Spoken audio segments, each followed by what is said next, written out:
On the night of September 21st, 1944, Wilson McVeigh and Dave Walden, two part-time criminals from Georgia, were in a swamp near Ponte Vedra Beach on Florida's Atlantic coast. Ponte Vedra is one of several beach communities straight east of Jacksonville, and the two low-level crooks were there to make a delivery of sorts. Earlier that same day, the St. Louis Cardinals professional baseball team clinched the National League pennant to set up a World Series against their crosstown American League counterparts, the St. Louis Browns. It would be the 8th time in Major League Baseball history that two teams from the same metropolitan area played each other in the World Series. 5,000 miles to the east in Europe, Allied forces were pushing toward Germany. The day before McVeigh and Walden waded into a Florida swamp, the American 82nd Airborne Division and the Guards Armored Division of British tanks liberated Nijmegen in Holland, and Allied forces won the Battle of San Marino in Italy. Unfortunately, those achievements were likely the furthest things from the minds of McVeigh and Walden. The crooks had driven 7 hours from Fitzgerald, Georgia, on quiet back roads to make their delivery to the Florida swamp. That delivery was in the back seat of Wilson McVeigh's car, and the two men were, at that moment, digging a hole by the light of the moon. It was easy work. The ground was barely above sea level, and the entire southern coast had recently been pummeled by the first of 3 powerful hurricanes that would make landfall that autumn. While they dug a hole, the man who had ordered the delivery was on his way back to the spot. He was Clarence Revel, one of the most powerful criminals in Phoenix City, Alabama. Phoenix City had a long history of crime, especially bootlegging and gambling, and it was hitting its peak in the 1940s. The small city with a big crime problem sat along the banks of the Chattahoochee River that forms the border between Alabama and Georgia. Clarence Revel and his top associates had been expanding their bootlegging operation into Georgia, and that decision attracted the attention of federal treasury agents who were responsible for stopping the sale of illegal liquor. To go after Revel's gang, the agents had sent an informant into Revel's operation. The informant had done his work well. Clarence Revel and his associates were facing trials and serious prison time in federal institutions. That made it an easy choice to organize this trip to the Florida swamps, where lots of problems disappeared. When Revel turned his car into the swamp, McVeigh and Walden stopped digging. They were blinded by the headlights of Revel's car, but they could see him pull something heavy out of the back seat and sling it over his shoulder. McVeigh and Walden assumed it was a sack of lime, a powder that was commonly poured on top of dead bodies before they were buried. It was used to keep the smell of the decaying corpses down, and at the time, many people thought it sped up the rate of decomposition. Revel was, in fact, carrying a sack of lime, but it was much bigger than what was needed to cover a single body. As McVeigh and Walden stood in the hole, their paranoia went through the roof. They were high on morphine, but the drug that had been meant to calm their nerves had been backfiring on them all night. Now, they couldn't help but wonder if Clarence Revel was about to make 3 deliveries to the Florida swamp instead of just 1.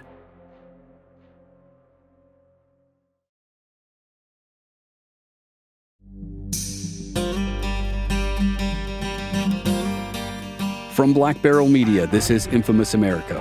I'm your host, Chris Wimmer, and this season we're going back to the story of the Dixie Mafia. Georgia is ground zero for stories of bootlegging, car theft, bank robbery, and murder. This is episode 1. Johnny Frank Has to Go.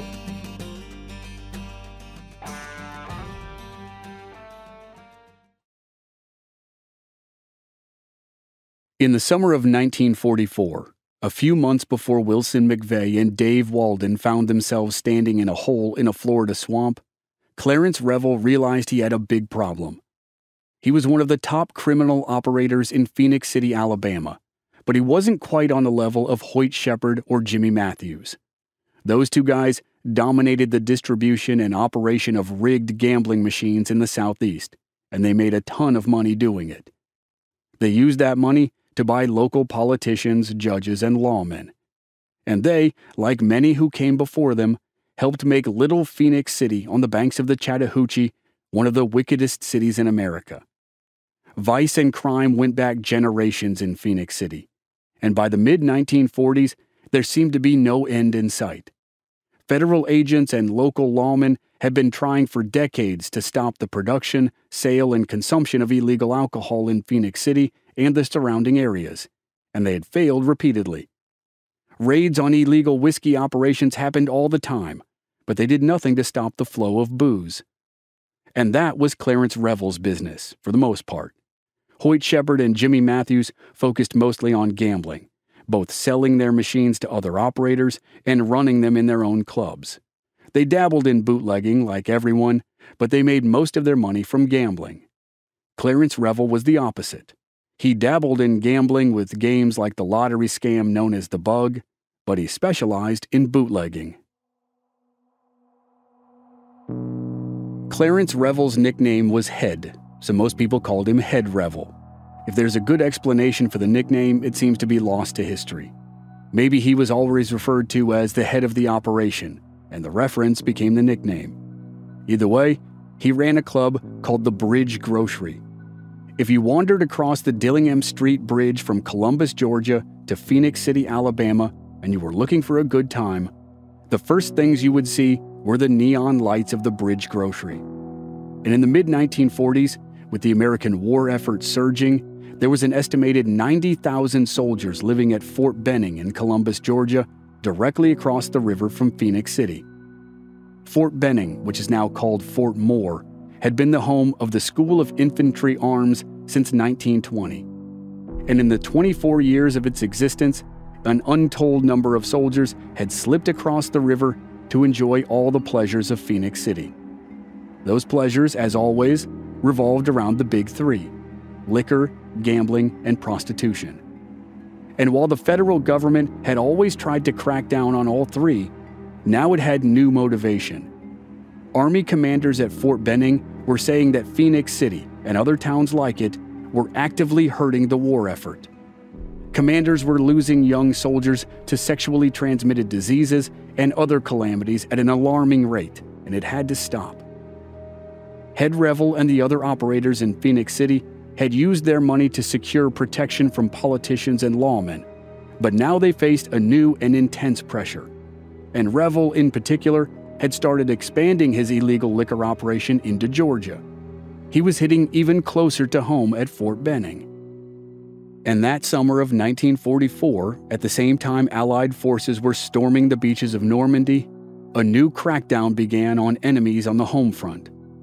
Famous General George S. Patton, who had been a commander at Fort Benning, had once threatened to roll a tank division over the bridge and flatten Phoenix City, if that was what it would take to stop the problem. In the summer of 1944, local and federal authorities understood Patton's sentiment, but they decided to take a more subtle approach. They sent undercover agents into the criminal organizations and found informants whom they could pay for information. In Head Revel's organization, that paid informant was Johnny Frank Stringfellow.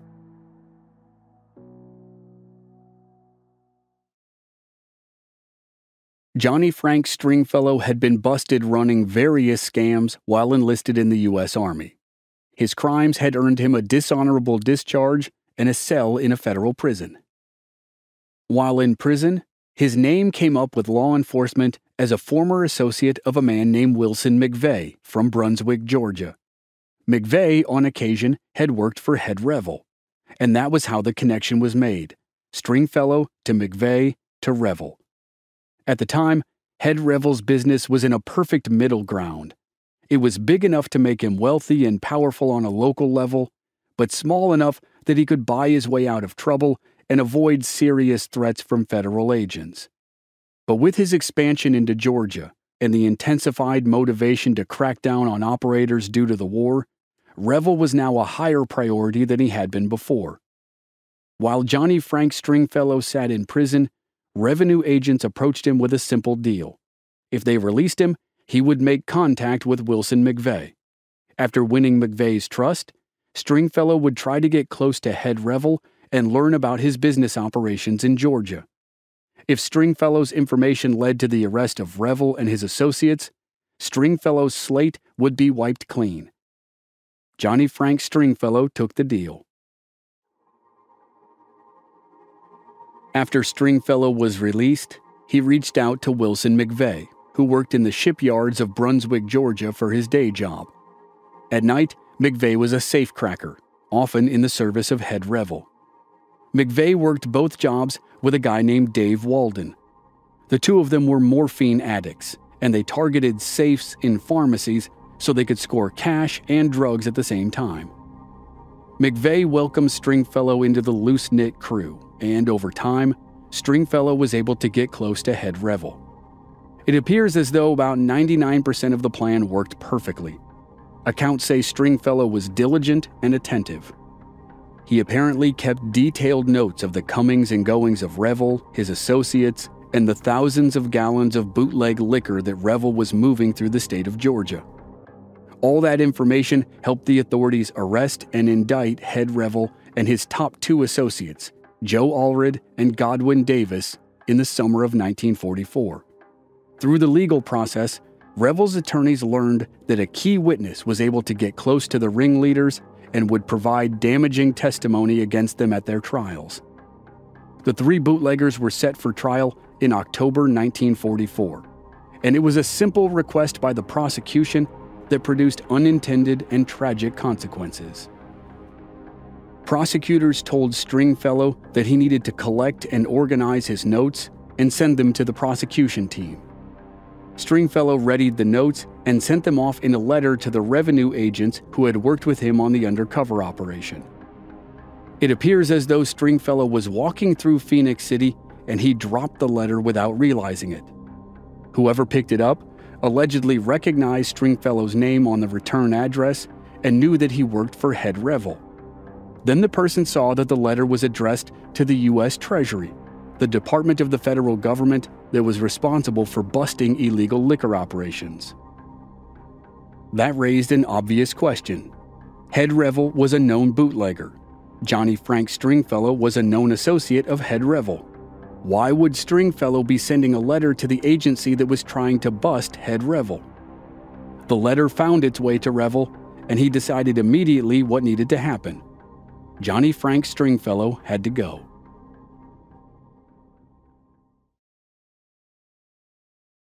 Head Revel, Godwin Davis, and Joe Allred were not forced to sit in jail until their trials. Revel instructed his men to get word to Wilson McVeigh that Revel needed to speak to him. McVeigh traveled to Phoenix City and picked up his friend Dave Walden along the way. When McVeigh and Walden arrived, they headed for the Manhattan Club, a bar that was owned by Godwin Davis. There, the three ringleaders met with the two henchmen. Joe Allred laid out the information. Stringfellow was a rat, and he had to be dealt with. The indicted men wanted McVeigh and Walden to kill Stringfellow. The ringleaders offered $1,000 for the job. As long as it happened in Georgia, far away from Phoenix City, it didn't matter how McVeigh and Walden did the killing. But they wouldn't see a nickel of their money until they delivered the dead body of Johnny Frank Stringfellow to the swamps near Head Revel's vacation home in St. Augustine, Florida. Wilson McVeigh and Dave Walden hatched a plan. The two men invited Stringfellow to spend the weekend with them in Brunswick on the Georgia coast. If Stringfellow was suspicious of hanging out with two guys who worked for the men he helped put in jail, he didn't let it stop him. Stringfellow accepted the invitation, but when he arrived, McVeigh and Walden said they changed the plan. Instead of hanging out in Brunswick, they would head for Walden's home in Fitzgerald, Georgia, roughly 100 miles west.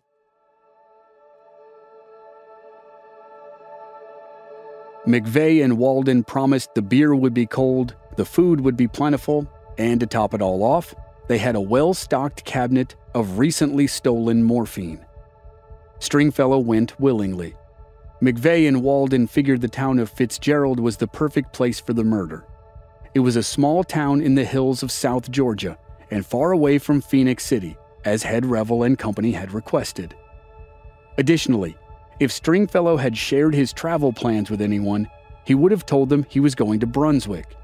When he went missing and people started looking for him, they would find a dead end. When the three men arrived in Fitzgerald, there was plenty of morphine, just as McVeigh had promised. Stringfellow asked for them to cook him up a hit, and that was when McVeigh and Walden set their plan into motion.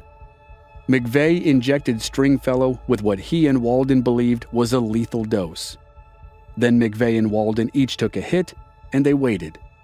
It wasn't long before Stringfellow went limp and collapsed. McVeigh decided they should wait a little longer to make sure.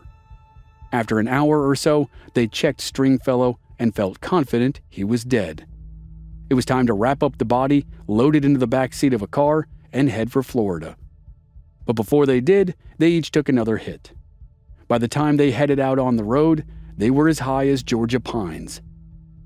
The morphine should have made the 7-hour drive more relaxing, but it didn't. Paranoia set in, and they spiraled. McVeigh became convinced he could hear Stringfellow moaning in the back seat. So they stopped and delivered another lethal dose of morphine into Stringfellow's lifeless body. Still paranoid and uncertain, they stopped again, and McVeigh pulled out a pistol from the glove box. He said he wanted to make sure that Stringfellow was dead on delivery, but McVeigh couldn't bring himself to shoot his friend. So Walden took the pistol, held it to Stringfellow's head, and pulled the trigger. It was the definition of overkill. Johnny Frank Stringfellow was dead. He had not been moaning in the backseat. He had died with the first dose of morphine. And now he was dead 3 times over. And McVeigh and Walden still had work to do.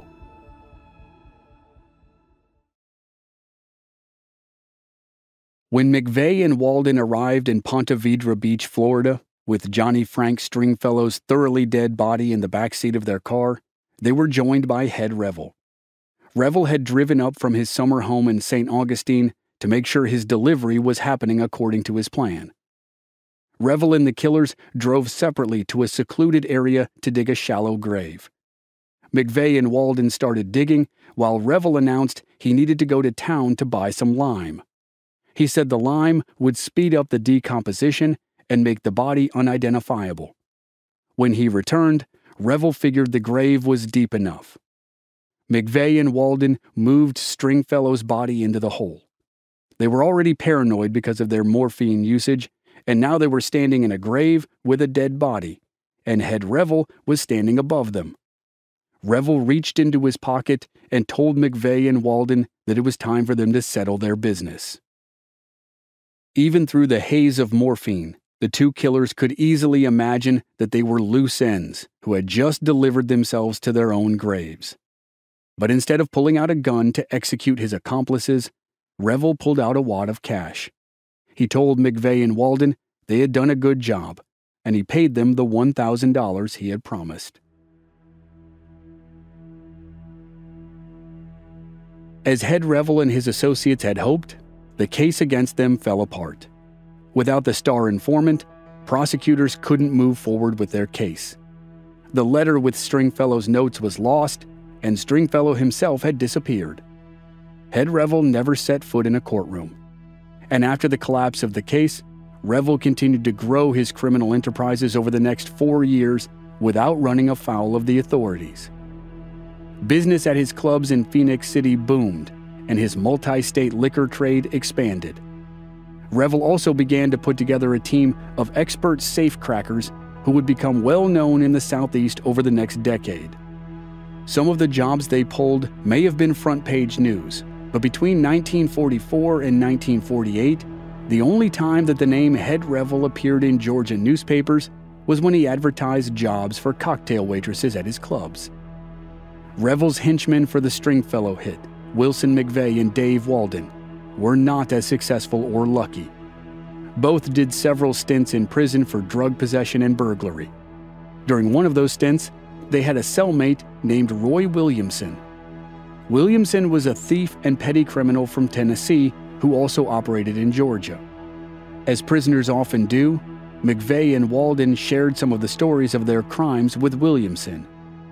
In March of 1948, Williamson found himself in the holding cell of Sheriff E.F. Howell in Columbus, Georgia, directly across the Chattahoochee River from Head Revel's stronghold of Phoenix City. Williamson did not want to go back to prison, so he started talking about a deal. Williamson offered to give the sheriff information about a man who had gone missing from Phoenix City 4 years earlier, a man named Johnny Frank Stringfellow. Sheriff Howell confirmed the disappearance with Phoenix City police, then listened to Williamson's story. Then the sheriff tracked down McVeigh and Walden in prison. When investigators questioned the prisoners about Stringfellow, they got more than they bargained for. McVeigh and Walden confessed to killing Stringfellow, but that wasn't the only murder they had committed back in 1944. They had also murdered Dave Walden's wife, Patricia. The couple had only been married a week when Patricia stumbled upon her husband's money stash and paperwork that linked him to Head Revel's liquor operation. She questioned her new husband about the discovery, and she threatened to go to the police. With Wilson McVeigh's help, Walden killed his wife by strangling her and smashing her skull with a tire iron. The men dumped the body in the Okefenokee Swamp, a blackwater wetland that straddled the Georgia-Florida state line. So in 1948, investigators had the nauseating task of unearthing 2 bodies from the Florida swamps. It took the authorities several weeks to locate the body that was believed to be Patricia Walden's, and several more weeks to positively ID the badly decomposed corpse. Identifying Stringfellow's body was much easier. It turned out that Head Revel had used the wrong kind of lime. Instead of speeding up decomposition as he had hoped, it actually slowed the process. The body was quickly identified by matching the teeth to Stringfellow's prison dental records. McVeigh and Walden knew that a murder conviction in the state of Georgia could carry a death sentence. To avoid the electric chair, McVeigh and Walden cooperated with the authorities and gave the names of the men who had hired them to kill Johnny Frank Stringfellow. Head Revel, Joe Allred, and Godwin Davis were indicted for murder and set to be extradited to Fitzgerald, Georgia, where Stringfellow had been killed. Revel denied any involvement, paid his $5,000 bond, and prepared to fight extradition. He knew he was safe as long as he could remain in the criminal haven of Phoenix City, where he hadn't been charged with a crime for more than a decade. If it had only been charges of bootlegging, he wouldn't have been so adamant. But this time, he was facing a murder rap with 2 witnesses who put him at the scene of the crime. Head Revel knew he had to lawyer up. Revel hired an up-and-coming young lawyer named Albert Patterson. Patterson had defended Phoenix City gambling impresario Hoyt Shepard on a murder charge 2 years earlier. Shepard was accused of gunning down another high-powered criminal, Fayette Leeburn, in a ballroom altercation. An eyewitness testified that she had seen the murder weapon in Hoyt Shepard's hand right before the shots were fired. But somehow, Albert Patterson had gotten Shepard acquitted. Head Revel had been in the audience at the Russell County Courthouse for several days of the trial, and he remembered Patterson. Now, Patterson worked to stop Revel's extradition. He argued that McVeigh and Walden had been threatened and coerced into naming Revel as an accomplice. Patterson tried to further undermine their testimonies by claiming they had only incriminated Revel because authorities promised they would be spared the electric chair if they did. Finally, he questioned the trustworthiness of 2 convicted drug users.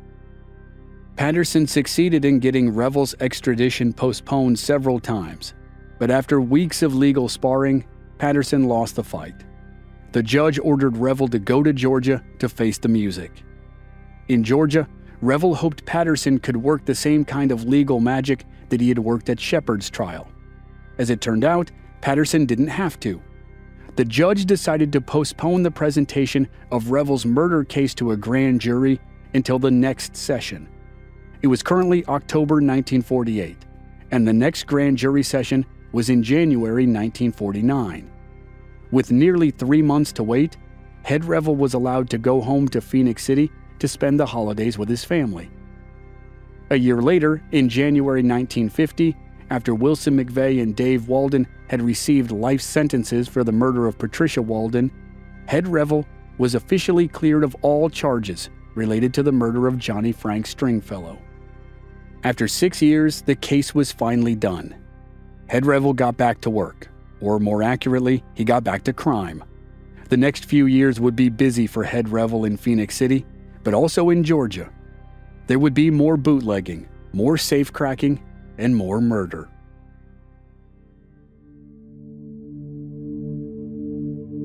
Next time on Infamous America, Head Revel grows his criminal empire in Phoenix City and continues to expand his safe-cracking ring in Georgia. For years, all goes well, but by the mid-1950s, Head Revel finds himself a suspect in a complicated murder plot, and then possibly the most notorious crime of the era. That's next week on Infamous America. Members of our Black Barrel Plus program don't have to wait week to week for new episodes. They receive the entire season to binge all at once with no commercials, and they also receive exclusive bonus episodes. Sign up now through the link in the show notes or on our website, blackbarrelmedia.com. Memberships are just $5 per month. Original research and writing by Jamie Lyko. Additional research and writing by myself, with story editing by Jordana Houchins. Original music by Rob Valier. I'm your host and producer, Chris Wimmer. Find us at our website, blackbarrelmedia.com, or on our social media channels. We're Black Barrel Media on Facebook and Instagram, and B Barrel Media on Twitter. And you can stream all of our episodes on YouTube. Just search for Infamous America Podcast. Thanks for listening.